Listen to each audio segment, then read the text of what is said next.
আসসালামু আলাইকুম ওরহমতুল্লাহি বারাকাতু। আজ একটা অন্য ভিডিও নিয়ে চলে এলাম ফারহান লাইফস্টাইলে। একটা নুডলস তৈরি করব। তার জন্য প্রথমে নিয়ে নিলাম মিল্টনের একটা মাল্টি কুকার। এটার মধ্যে তুমি রাইস করতে পারবে, এগ বয়েল করতে পারবে, নুডলস করতে পারবে, স্যুপ করতে পারবে, মোমো, সব কিছুই মোটামুটি করা যায় এতে। আমি টুকটাক করে এতেই সব কিছু করি অল্প অল্প করে। স্যুপ করেছি একদিন, একদিন ম্যাগিও করেছিলাম, একদিন এগ বয়েল করেছি, আজকে করব নুডলসটা। নুডলসটা হচ্ছে কোরিয়ান নুডলস। ভেজ খুব মানে ভেরি স্পাইসি একটা নুডলস এটা। খেতে বেশ সুন্দর লাগে। তা তোমাদের সাথে কিভাবে করলাম সেটাই দেখাবো। তো এটা তারগুলো না খুব ছোট হয় কেবিলগুলো। সেইজন্য আমার বোর্ডটা একটু উঁচুতে সবকটা বোর্ডই। সেইজন্য একটু একটা যেখানে আমরা বসে ফারহানকে পড়াই সেই রুমটাতেই বসে এগুলো করছিলাম। প্রথমে স্ট্যান্ডটা ইউজ করছিলাম, কিন্তু স্ট্যান্ডটা না খুব একটা ভালোভাবে হচ্ছিল না। সেই জন্য আবার ফারহানের হাতে দিই। ফারহান এটাকে কন্ট্রোল করছিল। অন করে দিয়েছি আমি। এর মধ্যে এবারে আমি পানি দিয়ে দিচ্ছি। মানে ওই যে বোলটা আছে যেটা, সেটাকে একটু গরম উষুম উষুম পানি গরম করে নিতে হবে। গরম করা হয়ে গেলে এর মধ্যে আমি দিয়ে দেবো নুডলসটা। নুডলসটা মোটামুটি আমার পানি গরম হয়ে গেছে। আমি নুডলসটা এবারে কাটবো। এটা হচ্ছে কোরিয়ান রামেন নুডলস। খুব সুন্দর খেতে। অনেকবার আমি খেয়েওছি। তো ফারহানের খাওয়া হয়নি বলে ও বারবার বলছিল, "মা, এই কোরিয়ান রামেন নুডলসটা আমাকে একবার করে খাইও না মা।" তা আজকে সময় ছিল, ও খেয়ে পড়তে যাওয়ার কথা আছে। সেই জন্য আমি তাড়াতাড়ি করে এটা করে দিলাম। তো এটা দেখো ভিতরটা। এর মধ্যে ২ টো পাউচ থাকে। যার মধ্যে থাকে, একটার মধ্যে মসলা আর একটার মধ্যে থাকে ভেজিটেবল। তো এটা ছোট, ছোট করে কেটে দিলাম। খেতে খুব অসুবিধা হয় ওর।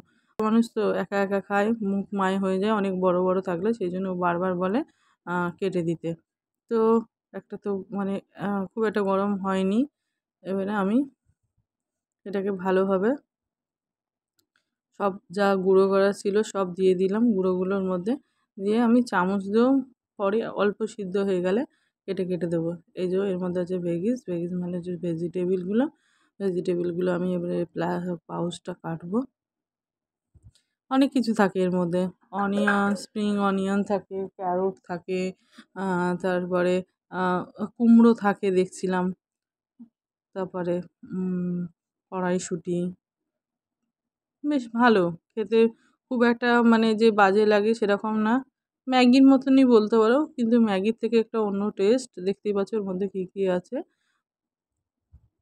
ভেজিটেবল ছিল, ভেজিটেবলগুলো আমি দিয়ে দিলাম। কারণ ভেজিটেবলগুলোও একটু সিদ্ধ হতে সময় নেবে। সেই জন্য এর সাথে, সাথেই এটা দিয়ে আমি প্রায় ৫ মিনিটের মতন একে বয়েল করতে ছেড়ে দিয়েছিলাম।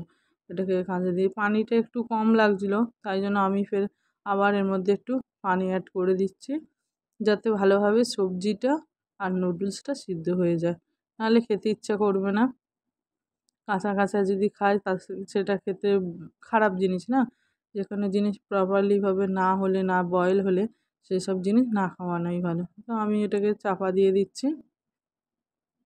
চাপা দেওয়ার পর আমি এবারে আ যে মশলাটা আছে, স্পাইসি মশলা একদম। খুব বেশি দেওয়া যায় না, কারণ প্রচুর ঝাল হয়ে যায়। প্রচুর ঝাল হয়ে গেলে ও তো খেতেই পারবে না। বিশেষ করে বাচ্চারা তো একদমই পারবে না। আমাদের বড়দেরই খুব ঝাল লাগে। পুরো মশলা যদি এর মধ্যে আমি দিয়ে দিই। তো যারা ঝাল খেতে ভালোবাসে তাদের জন্য ঠিক আছে। বাচ্চাদের জন্য এত ঝাল খাওয়া ঠিক নয়। সেজন্য আমি পুরো মশলাটাই দেবো না। অল্প মশলা দিয়ে ১ম এ দেখব কতটা ঝাল হচ্ছে। তারপরে যদি মনে হয় আবার স্বাদ মতন আরেকটু দিয়ে দেবো। তো আমার এটা মোটামুটি অল্প সিদ্ধ হয়ে গেছে। সিদ্ধ হয়ে যাওয়াতে আমি এটা ভেঙে দিচ্ছি। দেখতেই পাচ্ছ। মোটামুটি সিদ্ধ হয়েছে। এখনও একটু বাকি আছে। তো আমি এবারে মশলা দিয়ে ২ বার বয়েল দেবো। কারণ মশলাটাও কাঁচা, কাঁচা ভাব থাকে। চাপা দিয়ে দিয়েছি ভালোভাবে। ঘড়িতে বাজে 6:30। ওর পড়তে যাওয়ার সময় হয়ে গেছে। 7টার সময় পড়তে যাওয়ার কথা আছে। সেই জন্য বারবার বলছিল, "একটু তাড়াতাড়ি করো মা।" একটু তো সময় দিতেই হবে সব কিছু করতে গেলে।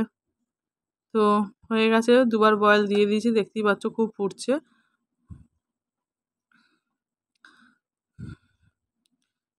বয়েল দেওয়ার পর আমি এবারে মশলাটা দিয়ে দেবো।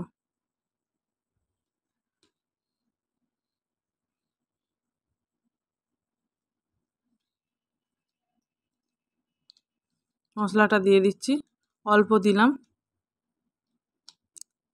একটু ঝাল বেশি, সেজন্য পরিমাপ মতন যদি না দেওয়া যায় ও তো খেতেই পারবে না। আমার দেখে মনে হচ্ছিল যে একটু কম হলো, একটা তো স্বাদের ব্যাপার আছে, সেই জন্য একটু কম হলে বেশ ভালোই লাগবে, না নুডলস বলে কথা। পুরো সাদা সাদা লাগছিল, আর যেহেতু নুডলসটা মশলাটা টেনে নেবে সেক্ষেত্রে আরেকটু দিলে বেশ ভালো হয়। আমি সেই জন্য আবার ফের আরেকটু অল্প, একদম অল্প দিয়ে এবার এটাকে ফের ভালোভাবে ফুটতে দিয়ে দেবো।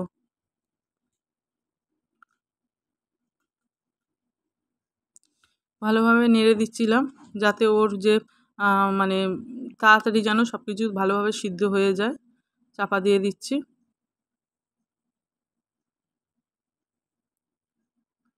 চাপা দেওয়ার পর এটা কমপ্লিট হয়ে গেছে, আমি এবারে কুকারটা বন্ধ করে দেবো।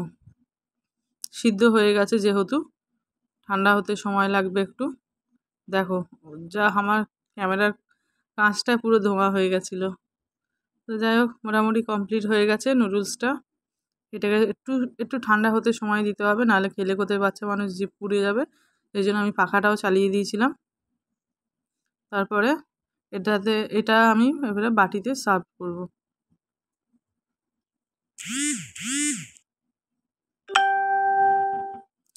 দিয়ে দিয়েছি, পাখা চলছে হু হু করে, বুঝতেই পারছো। ও জ্যাক খুলে দিয়েছে, দেখাচ্ছে আবার সেটা। হ্যাঁ, মোটামুটি ঠান্ডা হয়ে গেছে। আমি এবারে নামিয়ে নিয়েছি ওখান থেকে। নামিয়ে নেওয়ার পর বেশ দেখতে খুব সুন্দর লাগছিলো একটা, আর একটা স্মেলও বেরোছিলো। তো আমি এটাও ওর মধ্যে একটু বাটার দেব। একটা ডিম দিলে খুব ভালো হতো, বাট ও ডিমটা খেতে চাইছিল না, বলছিল আজকে আমি এমনিই খাবো, তুমি যেরকম করে খাও। তো আমি সেইভাবেই করে খাওয়াবো ওকে। একটু বাটার দিচ্ছি।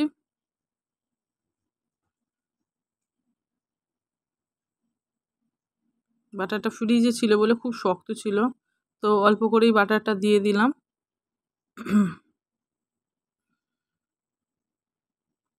এটা ফের আমি এইভাবেই ফ্রিজে রেখে দেবো, কারণ যা গরম পড়েছে বাইরে থাকলে একে আর পাওয়া যাবে না। বাটারটা দেওয়ার পর আমি এটা ভালোভাবে নাড়িয়ে বলে সার্ভ করে দিচ্ছি। ওর একার জন্য করেছিলাম, তাই অল্প পরিমাণে করেছিলাম। দেখতেই পাচ্ছ কত সুন্দর একটা কালার এসেছে। ম্যাগিই বলতে পারো এটাকে। বেশ টেস্টও হয়, খুব সুন্দর একটা টেস্টও আছে, ভালো লাগছিল। ফারহান তো বলছিল যদি ভালো না লাগে আমি কিন্তু খাবো না মা। হ্যাঁ, তো একটুকুনি গালে দিয়েছিল, দেওয়ার পর ওর যা টেস্ট লেগেছে, বারবার বলছিল মা খুব সুন্দর হয়েছে মা, থ্যাংক ইউ মা, 10 আউট অফ 10 মা, তোমাকে মার্কস দিয়ে দিলাম। ভেজিটেবিলগুলোও বেশ সিদ্ধ হওয়ার পর পুরো একদম মনে হচ্ছিল সতেজ একটা ভেজিটেবিল। হ্যাঁ, যেরকম হয় বাজারে কিনতে পাওয়া যায় সেরকমই একদম তৈরি করার, সেরকমই ছিল। তো মোটামুটি আমার নুডলস কমপ্লিট হয়ে গেছে।